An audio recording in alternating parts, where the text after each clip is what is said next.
नमस्कार. स्वागत तुमचं न्यूज लॉन्चर मराठीवर. मी अशोक वानकडे. पहिल्यांदा आयुष्यात म्हणजे माझ्या पत्रकारितेमध्ये मी पहिल्यांदा पाहिलं, की सुप्रीम कोर्टालाच चोर म्हणणारा कोणीतरी मोठा नेत्यांनी हिंमत दाखवली आणि ते म्हणजे मध्य प्रदेशचे पूर्व मुख्यमंत्री दिग्विजय सिंग यांनी सरळ-सरळ सांगितलं, की नटराजनच्या मामल्यात मीनाक्षी नटराजनच्या जो राज्यसभेचा फॉर्म रद्द झाला, तो रद्द व्हायचाच नव्हता. कारण तिला फक्त कोर्टाची नोटीस मिळाली होती हे विचारण्यासाठी, की तुमच्या विरुद्ध एक असं-असं आलेलं आहे. त्याचं आम्ही संज्ञान घ्यायचं की नाही घ्यायचं? तिच्यावर तिने रिप्लाय दिला. ना एफ-आय-आर झाली, ना चार्जशीट फाईल झाली. मग तो केस कशी उभी राहील? त्या केसचा उल्लेख कसा करायचा? तो कॉलमही नाही तिथे. या उलट पूर्ण कॉलम रिकामा सोडणारे नथवानी त्यांचा फॉर्म सिलेक्ट होतो. ते निवडणूक लढतात आणि मीनाक्षी नटराजनचा फॉर्म रिजेक्ट झाला म्हणून ते मुख्य चुनाव निवडणूक आयोगाकडे गेले. त्यांनी तो रिजेक्ट केला. त्यांनी पण तो तसं होणारच होतं. मग हे सुप्रीम कोर्टामध्ये गेले. तर सुप्रीम कोर्टाने सांगितलं, की नाही आम्ही आता त्याला उद्या 12 वाजता ऐकू. आज 3 वाजता तर सगळा खेळच खतम होता. 3 वाजता फॉर्म वापस घ्यायचा वेळ होता आणि फॉर्म वापस झाल्यानंतर राहिलेल्या उमेदवारांमध्ये निवडणुका होणार. 3 पोस्ट आणि तिघांनाच उमेदवार राहिले. तर तिघही अनअपोज घोषित झाले. तिघांनाही सर्टिफिकेट मिळालं. भाजपावाल्यांनी मिठाई वाटणं सुरू केलं. पण मीनाक्षी नटराजनचं काय? सुप्रीम कोर्टाने याला आज 3 वाजेच्या अगोदर का नाही किंवा रात्री 12 वाजता त्यांच्याकडे ऑनलाईन ॲप्लिकेशन झालं होतं. तर आज का नाही त्यांनी त्यांनी कशाला एवढा वेळ जाऊ दिला? कालच त्याच्यावर जर आजच म्हणजे झालं असतं सकाळी, तर तिचा फॉर्म जर रिजेक्ट झाला असता तरी सुप्रीम कोर्टाने म्हणायला पाहिजे होतं आम्हाला पण वाटतं तो रिजेक्ट झाला, बरोबर झाला. तर कमीत कमी एवढं तर कळलं असतं, दिसायला तरी दिसलं असतं, की न्यायपालिका कुठेतरी लोकशाही आणि राज्यघटना याचं संरक्षण म्हणून काम करते. पण त्यांनी तो जाणून बुजून 12 तारखेला त्याचं हिअरिंग घेतलं. आता काय होणार? आता सपोज मीनाक्षी नटराजनचा फॉर्म त्यांना कळलं, की सुप्रीम कोर्टाने उद्या डिसिजन दिलं, की नाही मीनाक्षीचा फॉर्म जो आहे, तो रद्द नको व्हायला. मग मग मीनाक्षीचं निवडणूक होणार राज्यसभेची. पण एकाच पोस्टची होणार.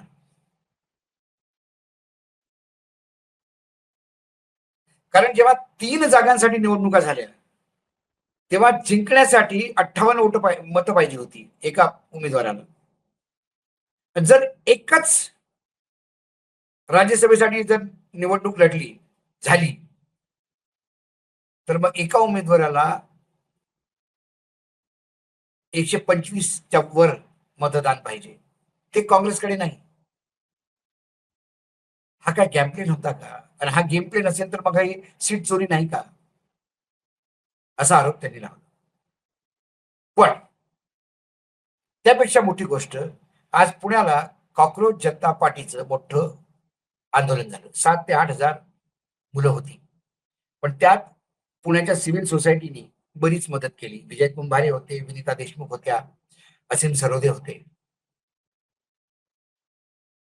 पण या आंदोलनाला घेऊन बरेचसे प्रश्न आता लोकं विचारतायत. संजय राऊतनी मोठं ट्वीट केलं. पहिले तर त्यांनी एक फालतू ट्वीट केलं होतं. संजय राऊतांना कधी-कधी मधात ते अ, अतिशय लोफर गोष्टी करायला आवडतात. लोफरट म्हटलं तरी चालेल. त्यांनी एआयचा एक फोटो लावला. अभिजितचा आणि मोदींचा म्हणे यांची मीटिंग झाली आणि मग ते ट्वीट डिलीटही केलं. एवढं काय त्यांच्या एवढे अधीर झालेले असतात ट्वीट करण्यासाठी आणि पब्लिसिटी घेण्यासाठी बाबा. मग त्यांनी दुसरं ट्वीट केलं, की आम्ही उद्धव ठाकरे हे नेहमी युवा शक्तीसोबत आहेत. तुम्हाला आम्ही समर्थनच करतोय. पण तुम्ही काळजी घ्यायला पाहिजे. तुमचा अण्णा नको व्हायला. भाजप आणि असे लोक जर त्यात इन्व्हॉल्व झाले तर मग काय होईल? मग लगेच ते एका साधूच्या वेशात येऊन त्यांना वाटलं कुठं अभिजित आपल्याला ठोकतो काय कोर्टात.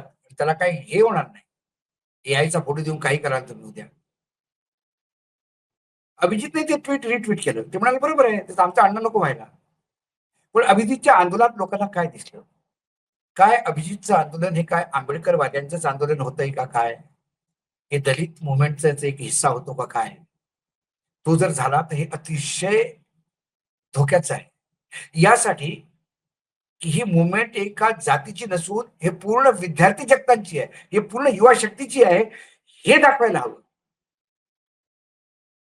पण कुठे ना कुठे तिथे मीटिंगमध्ये असणारी लोकं म्हणत होती, की आम्हाला तो एक अँगल दिसला, की तो हवी आहे. कारण सुजात आंबेडकर घसरले अभिजितवर. त्यांना वाटतं आमची दुकान घेतो काय?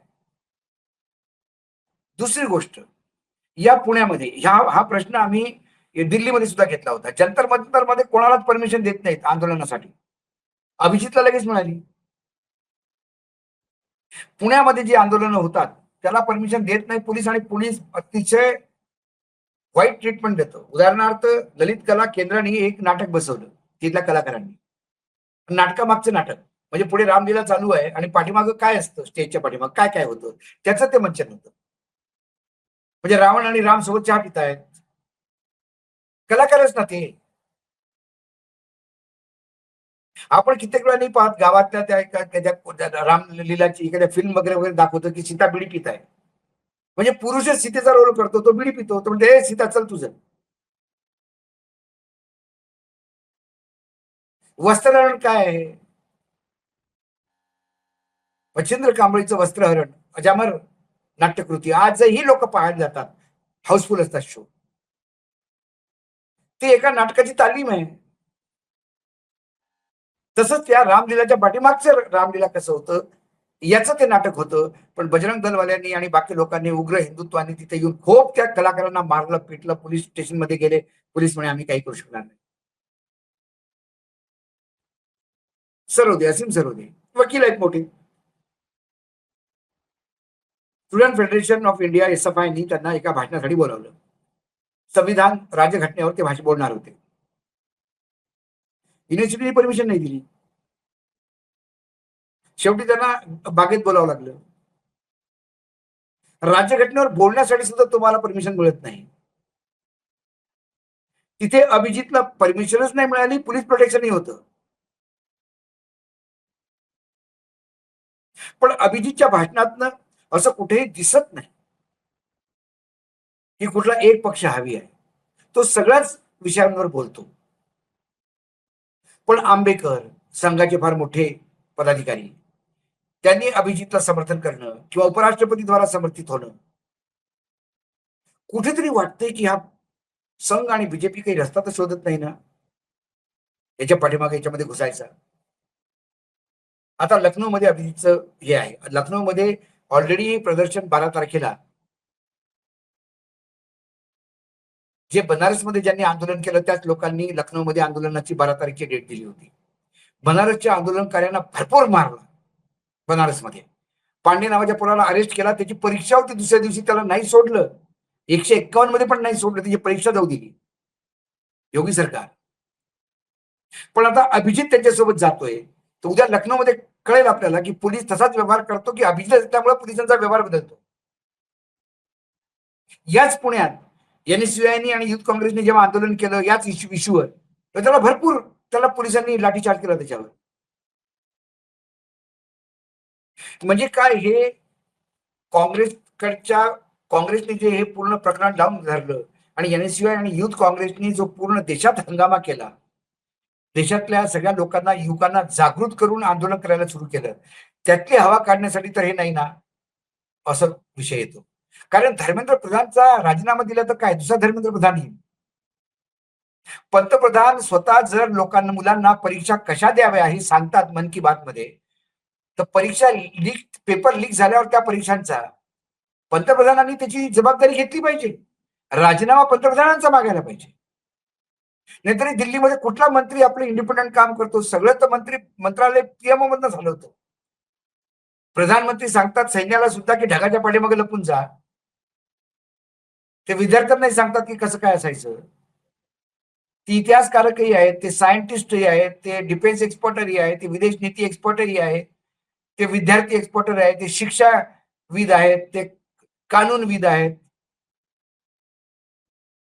मग राजीनामा आहे सरकारचा. हा फार मोठा प्रश्न आहे. याच्यावर तुम्ही लक्ष ठेवा, आम्ही लक्ष ठेवतो. आज न्यूज लॉन्चर मराठीमध्ये एवढंच. पुन्हा येतो काही विषयासोबत. तोपर्यंत नमस्कार. पाहत राहा न्यूज लॉन्चर मराठी.